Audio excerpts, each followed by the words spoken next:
anak-anak teater Gautama ini nanti setelah lulus ya, setelah lulus saya nggak muluk-muluk mereka harus kuliah teater, enggak. Harapan saya yang paling sulit itu ketika kita menggarap naskah seorang seniman teater gitu yang sudah besar. Pasti yang pertama tuh interpretasi. Visualisasinya itu yang menurut saya kadang tidak tepat gitu. Maksudnya sehingga gagasan yang dibawa di naskah itu nggak nyampe gitu.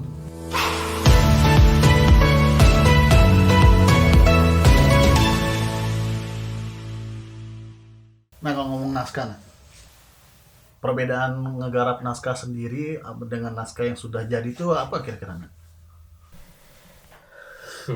Memainkan naskah sendiri dan naskah yang sudah jadi, dua-duanya asik. Dua-duanya asik. Keasikannya beda kali ya. Kalau naskah sendiri itu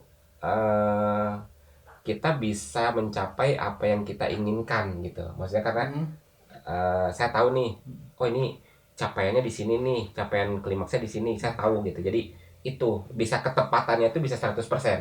Nah, kalau naskah orang lain, menariknya itu bagaimana kita mencari ketepatan justru. Misalnya garap apa ya? RT0 RW0. Nah, RT0 RW0 ini kan sampai sekarang saya masih penasaran, sampai sekarang saya masih pengen garap itu lagi. Kenapa? Karena merasa belum ketepatannya belum 100% gitu. Gitu. Itu menariknya itu. Dan naskah-naskah seniman teater itu yang udah jadi itu kuat-kuat gitu secara narasi, secara kuat lah, bagus gitu ya. Sampai itu yang menarik itu. Yang menarik adalah bagaimana kita menafsir setiap gagasan yang ada di naskah seniman-seniman tersebut. Itu yang menarik. Terus untuk ini gue minta pandangan dari lo tentang apa yang sering terjadi kesalahan-kesalahan untuk para teaterwan menggarap naskah-naskah yang sudah jadi gitu. Kalau paling kalau menurut saya gitu ya, yang paling sulit itu ketika kita menggarap naskah seorang seniman teater gitu yang sudah besar. Pasti yang pertama tuh interpretasi. Karena ini kan wilayahnya justru wilayah anak sastra tuh. Interpretasi kan di bedah naskahnya. Terus kadang nggak satu itu, yang kedua kan sebuah naskah itu pasti akan berhubungan dengan unsur-unsur yang lain ya, misalnya politik, agama, budaya, ekonomi gitu. Nah, kadang itu yang ketidaktepatannya tuh gitu. Misalnya ketika ini sebenarnya bicara ekonomi nih, ternyata di situ bukan hanya bicara ekonomi, ada bicara politik juga, ada bicara agama juga misalnya. Nah, itu sama kalau menurut saya gitu ya,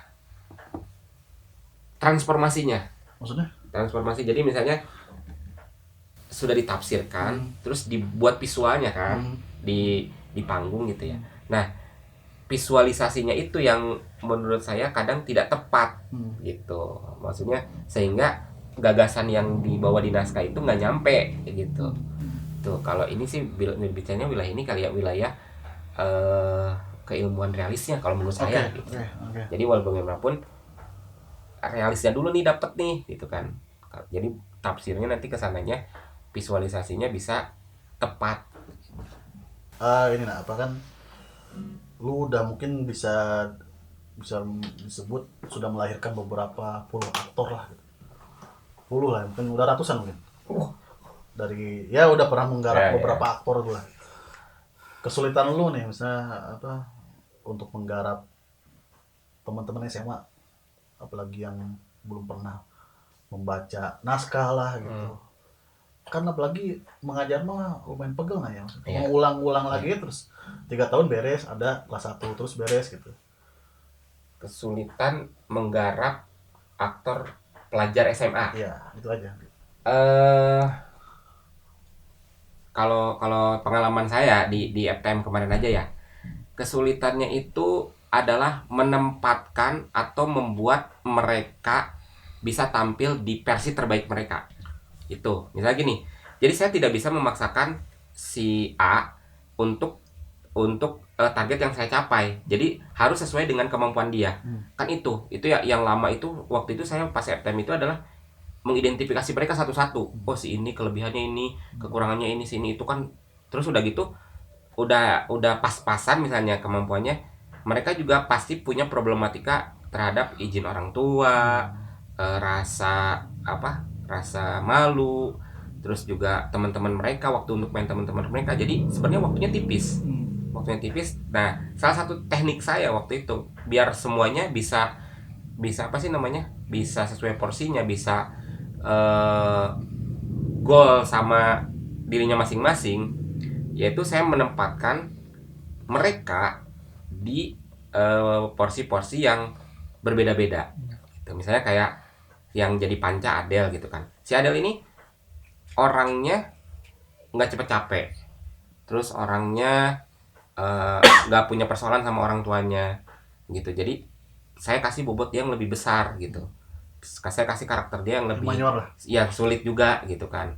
Jadi biar semuanya tuh bisa tampil maksimal sesuai versi terbaiknya gitu.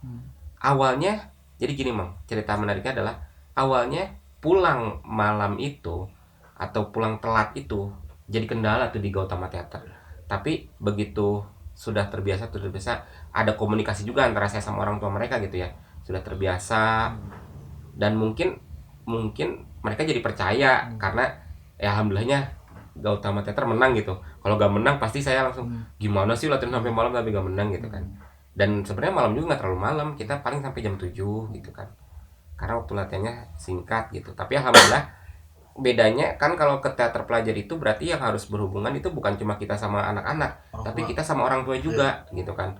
Kita sama orang tuanya, bagaimana mereka pulangnya, ibaratnya ketika mood mereka lagi hancur kita harus gimana kan gitu. Ya saya jadi anak SMA ketika jadi Gautama Theater, saya jadi teman mereka, saya bercanda ala mereka gitu. Saya jadi berusaha untuk 17 tahun. Nah, kan lihat updatean Gautama kan beberapa bulan ini ada apa ya? Program khusus. Program apa ya? Yang lu rancang gitu. Bukan saya rancang, tapi teman-teman Gautama yang rancang. Namanya ngemper ya? Ngemper. Bisa diceritain nggak? Ngemper itu apa sih? Oke. Jadi gini, Mang. Jadi setelah kita kemarin menang FTM Gautama Theater itu, kita merenung gitu, kita berpikir, lalu selanjutnya apa? Apakah kita akan menunggu festival lagi yang lebih tinggi, lalu kita festival menang. Saya pikir capainya bukan itu, dan kita sepakat ya bersama teman-teman bukan itu. Sekarang kita perlu tantangan yang lebih serius, yang lebih besar. Apa? Bagaimana kita bisa jadi media yang berguna bagi kawan-kawan kita di sekolah, gitu kan? Berpikirnya ke situ aja, sederhana. Itu pencapaian yang lebih tinggi daripada sekedar kamu juara festival gitu kan. Akhirnya kan di sekolah itu ada namanya program literasi sekolah, Mang. Nah, gimana kita kalau literasi aja tapi lewat cara yang beda gitu kan, ngobrol, nonton film aja katanya. Nah, setuju tuh nonton film kan, karena waktu di Karung juga waktu dulu ada program kayak gitu kan, nonton film. Cuman namanya apa nih katanya, enak mau nonton ya ini lagi ngobrolan biasa, enak mau nonton film itu ngemper katanya. Wah, ada aja itu namanya ngemper, bahasa Cibinong ngemper. Jadi sempat ditanyakan saya, karena saya kurang ini juga, ngemper kayak gimana sih?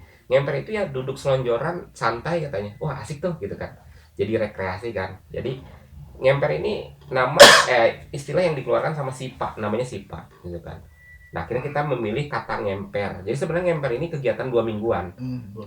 Nonton film, tapi kategori filmnya kita tentukan. Misalnya satu, film ini harus berangkat dari karya sastra, atau film ini bercerita tentang biografi tokoh, atau misalnya berisi tentang pembelajaran psikologi apa gitu. Jadi kita ketat banget dalam pemilihan filmnya. Jadi kalau misalnya film-film yang kayak misalnya maaf ya horor-horor yang horor-horor yang berbau pornografi mah nggak masuk di ngemper gitu kan. Nah, kita alhamdulillah udah berjalan 5 kali, dan nanti insya Allah kalau lancar kita akan ada ngemper special edition. Maksudnya? Tanggal 26 Februari. Jadi kita sudah rencanakan di tanggal 26 Februari itu ngemper itu spesial karena kita mendatangkan aktor yang ada di film tersebut. Boleh spill? Boleh. Fatih Unru. Nah, jadi Fatih Unru ini bermain di film Petualangan Menangkap Petir. Dan kita sudah konfirmasi ke sana dan beliau sudah bersedia hadir. Jadi setelah ngemper, setelah nonton Petualangan Menangkap Petir itu, kita akan talk show bersama Fatih Unru. Menarik. Gitu. Itu open? Iya, insya Allah terbuka. Insya Allah terbuka, dan ini nanti masuk ke dalam rangkaian insya Allah kita lagi garap event nih, Hmm. namanya Vesgama. Insya Allah itu masuk ke dalam rangkaian Vesgama gitu. Nah kalau Petir dia aktor utamanya kan? Betul, dia aktor, dia masuk nominasi pemeran terbaik di situ. Anaknya almarhum Ayu Ya, Undur kan? anaknya almarhum Mas Yayu Undro. Umurnya saya umur Umurnya pas sama teman-teman di SMA Citra Nusa, 18 tahun. 18 tahun. Kalau itu saya kurang tahu ya. Dia Dia masih, sebagai stand up juga kan? ya komika. Suci berapa gitu. Hmm. Dengan umur Dia segitu komika. bisa download suci loh. Ya, Di mentor sama almarhum loh itu. dan dia punya penghargaan dari Tempo juga sebagai aktor terbaik ada tuh. Insya Allah tanggal 26 Di mana Februari acara? di sekolah. Di lab itu? Kita masih alternatif, ada 2 tempat, antara di aula karena ini pasti akan lebih banyak, Iya. atau kita di lapangan basket belakang. Tadi kan lu ngomong dulu ada teater di Cinus. Cinus ya. Cuma belum semasif ini lah. Iya. Ya tanggapan dari pihak sekolah gimana? Tanggapan dari Dengan prestasi ini itu eh produktif. alhamdulillah sih kalau sekolah, kalau saya rasakan gitu ya, sekolah mendukung sama semua kegiatan ekstrakurikuler ya. Oke. Jadi di SMA Citra Nusa itu kegiatan ekstrakurikuler itu sangat disupport gitu, termasuk teater. Ya, bukan hanya teater, yang lain juga. Cuman kan saya membawa warna yang berbeda ya. Maksudnya bahwa teater tuh seperti ini gitu. Alhamdulillah waktu FTM aja alhamdulillah itu disupport banget sama sekolah gitu kan. Dengan mendatangkan banyak penonton gitu ya. Alhamdulillah gitu. Jadi kalau menurut saya gitu ya, mungkin ini ada kaitannya sama senior saya yang waktu itu ngajar di situ. Oke. Bang Reno ini. Bang Reno sudah berhasil menanamkan apa sih namanya, ruh budaya di SMA Citra Nusa. Jadi saya ketika saya masuk, ruh budaya itu udah ada gitu. Udah ada, jadi nggak Nggak dari nol lagi lah. Iya, nggak dari nol lagi gitu. Kayak gitu sih kalau saya baca gitu ya. Itu karena emang kalau misalnya Amang main ke Citra Nusa gitu ya, kental banget tuh soal-soal Cinus itu emang sekolah yang menurut saya punya basis budaya yang bagus juga, karena setiap acara pasti penampilan kelas budaya gitu, kayak gitu. Harusnya nak harus apa ya? Ya kendala apa dari teman-teman kita yang melatih teater SMA kan pasti berkendala gitu ya dalam hal selain biaya gitu, waktu orang tua gitu. Kan Nona udah bisa menjawab itu gitu. Kasih dong tips dan sedikit lah trik mungkin bagaimana, ya kan jangan yang gini doang, nah maksudnya SMA tuh jangan pengen menangnya doang gitu. Ya proses itu kan yang harus memberikan penjelasan sebagai pelatih teater ke Ngasih orang tua gitu, ke orang tua murid ke ya. orang tua dan mungkin pihak sekolah gitu, meyakinkan bahwasanya ini positif, tidak tawuran, tidak narkoba, dan kalau prestasi mah itu bonus gitu. Salah satu apa ya, tempaan sebelum ntar dia kuliah dan kerja gitu, lebih nyata gitu. Oke, kalau sebetulnya gini ya, selama dari Gautama ada aja gitu ya. Selama dari Gautama ada, Gautama Teater juga mengikuti beberapa lomba. Oke. Ada yang menang, ada yang nggak menang gitu kan.